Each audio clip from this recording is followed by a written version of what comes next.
There are many big organizations that struggle with accessibility, and it's not for a lack of resources. Actually, too many resources can get in the way. And so on the screen with me, I have a document where I have bullet points on the struggles that many big companies have with website accessibility, or it could be digital accessibility more broadly. But I'm going to go over these struggles, and then I'm going to have some recommendations to help combat these struggles. So first, one problem is there are too many approvals needed or too much collaborations needed. So you might have all of these different departments, and you have approvals needed, and approvals might be needed at different levels. That is going to create a problem with accessibility, and you're going to slow down the progress. So I'll address that in the recommendation section below. Another struggle is there are too many projects going on at once. You might have an accessibility project. You might have a project where you're working on something else on the digital asset or just something else entirely. And there are too many things that are going on simultaneously. So with accessibility, you are going to need to focus in on accessibility. And I'll have more on that in a second. You might be working on too many digital assets at once. So you might be working on a mobile app, one website, another website, and that's already too many digital assets to be working on at once. So you want to focus on one digital asset at a time. And that's not because we don't want to make all of the digital assets accessible. It's because we can only do so much, even with a tremendous amount of resources. It usually becomes too much to work on the accessibility of multiple digital assets. You also may have too many people working at once. This can become problematic because as much as we want to make this happen as soon as possible, if we have, let's say, 10 people working on accessibility, it can create confusion and it can create problems on who's working on what and what is the proper approach and tracking the completion of the projects. So too many people can actually work to your detriment. And similarly, remediation on too many issues is attempted. So if you're trying to remediate, let's say, the content, let's say your images and your videos, and you're also trying to remediate all of the interactive elements on your website, you're doing too many things at once. You want to finish something and then move on to the next issue. Another struggle is there's no clear delegation or responsibilities. This may be something where a department takes it on and the department generally works on it, but nobody's exactly sure who is working on what and who is responsible for its completion. That can create problems. Also, no prioritization. So there should be a prioritization in which accessibility issues you take care of first. Um, and this is big because I have seen even the largest of companies, they've been sued multiple times, and it really starts to frustrate them because they're working on accessibility and yet they're getting sued once and then again. So it's usually because they start with accessibility because they've been sued, and then they get sued again while they're working on accessibility, and then they find out that this may continue on and on until they finish, and it's in part because there is no prioritization. So prioritizing accessibility issues is extremely important in reducing risk of litigation. And my ADA compliance course has the accessibility issues already prioritized. It also provides strategy on how to prioritize custom specific to your website and your situation. So continuing on with the struggles, there are no clear timelines. So this has to get done. We can't just let this be an ongoing project because accessibility, if you let it, it can last for years, for literally years. And that is because, of course, there are always updates or new content that we could potentially have. But we need to have a clear timeline. And I said accessibility. It's not because of accessibility. Accessibility, yes, we need to constantly work on accessibility. But if there are no clear timelines, a project can just have a way of meandering and stalling out and not completing. So we need to have a firm deadline that we need to get this done. It needs to have a sense of urgency to it. Another bullet point, the people are simply not working. You might have developers, designers, and content managers working, and nobody, or supposed to be working, and nobody's actually making progress.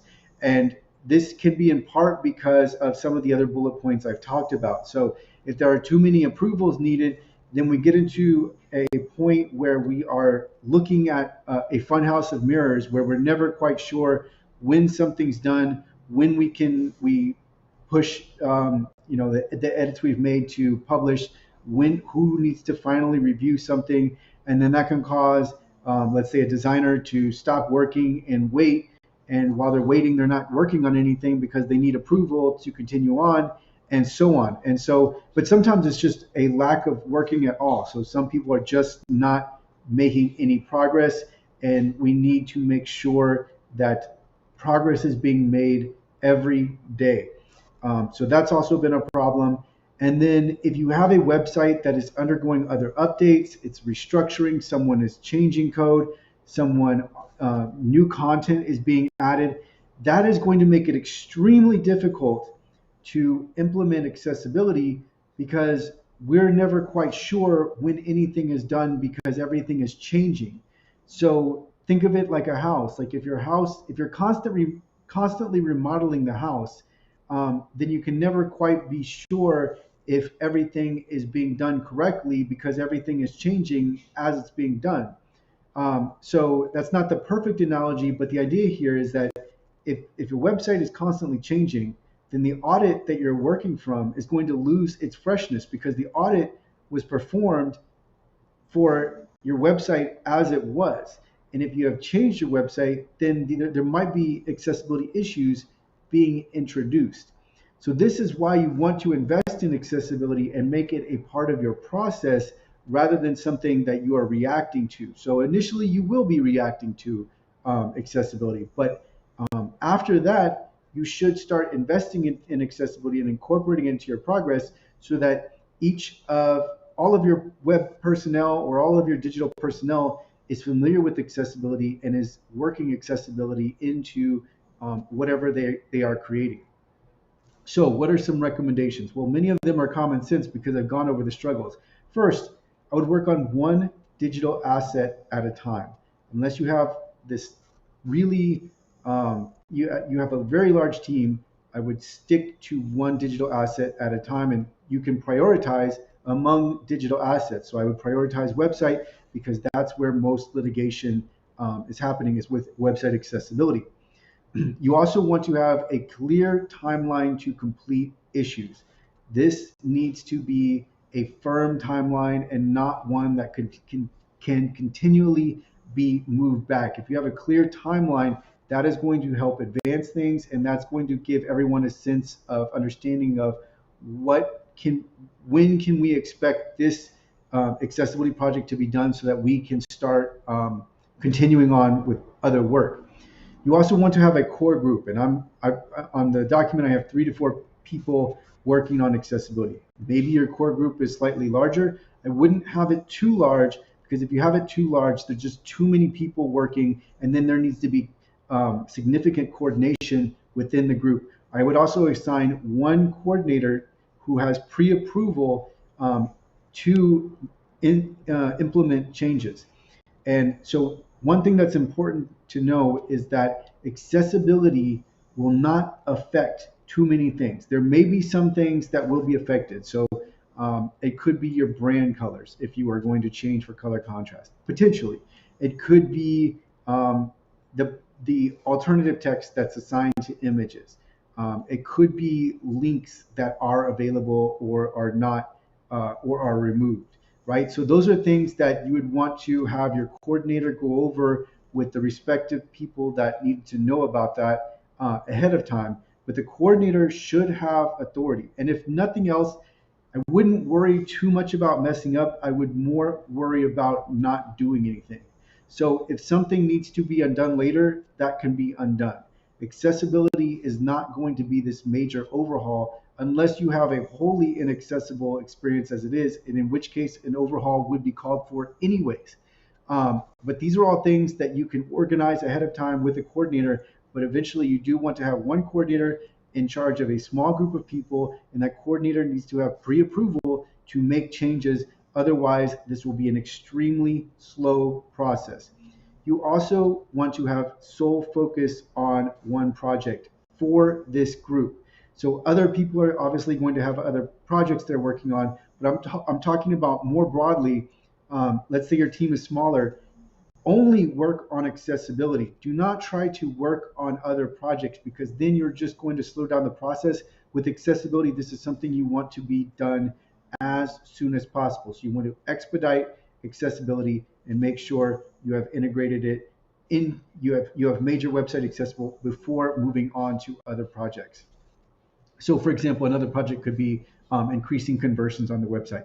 Before you go on with that other project, work on accessibility and finish it off.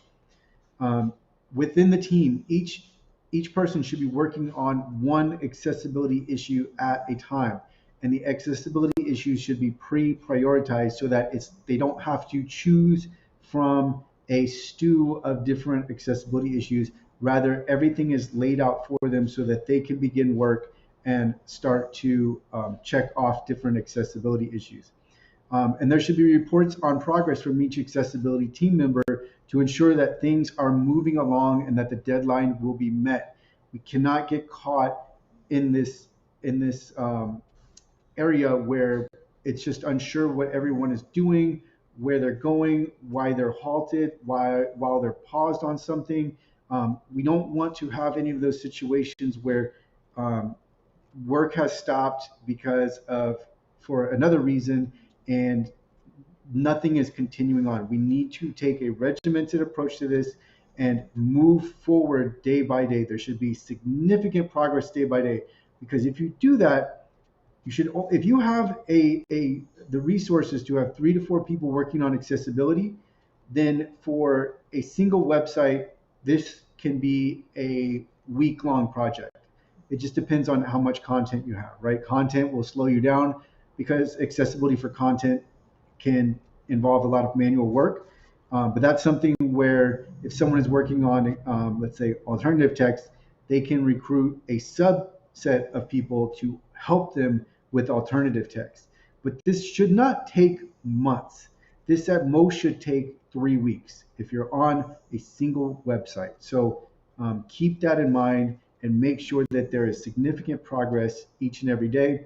And then also for the duration of the accessibility project, you want to freeze updates to website or content for 1 to 3 weeks, as long as you can freeze it for, so that progress can be made and that the foundation of accessibility can be implemented before we start to change different elements, to change different content, to add content to that.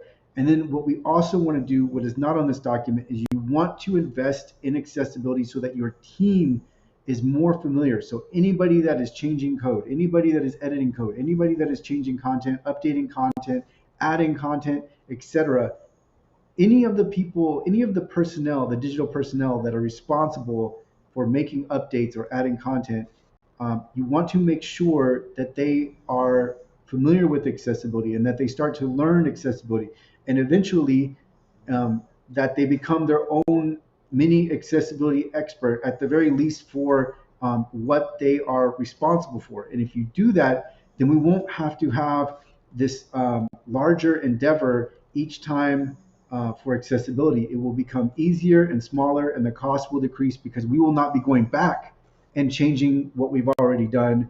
Rather, we will only be making small changes, and each time they will be reduced until we get to a point where accessibility is just a seamless part of our process, and it comes through finalized with a perfectly accessible experience, digital experience, no matter what digital asset you're on. So those are many of the struggles, and those are my recommendations for those struggles. My ADA compliance course can help an organization of any size. If you are a larger enterprise. It will help your accessibility coordinator understand the accessibility issues that are most commonly litigated by the most active plaintiffs' law firms, and then your coordinator can prioritize based on those accessibility issues. I also have a WCAG course where your team can understand the different accessibility principles, but also all of the success criteria in the web content accessibility guidelines. And these technical standards are the source for web and digital accessibility. So if you understand, if you invest in training and your team understands those the web content accessibility guidelines and the success criteria that comprise the guidelines, you are going to be much better off and save significant time and energy down the line versus needing to outsource accessibility every time every time the need arises, right? So this way, if there are accessibility issues, your team can resolve those in-house because they are familiar with them and they can understand them. But I highly recommend the ADA compliance course and the WCAG course, and I will link to them below. Any enterprises would be much better off for having gone through that training.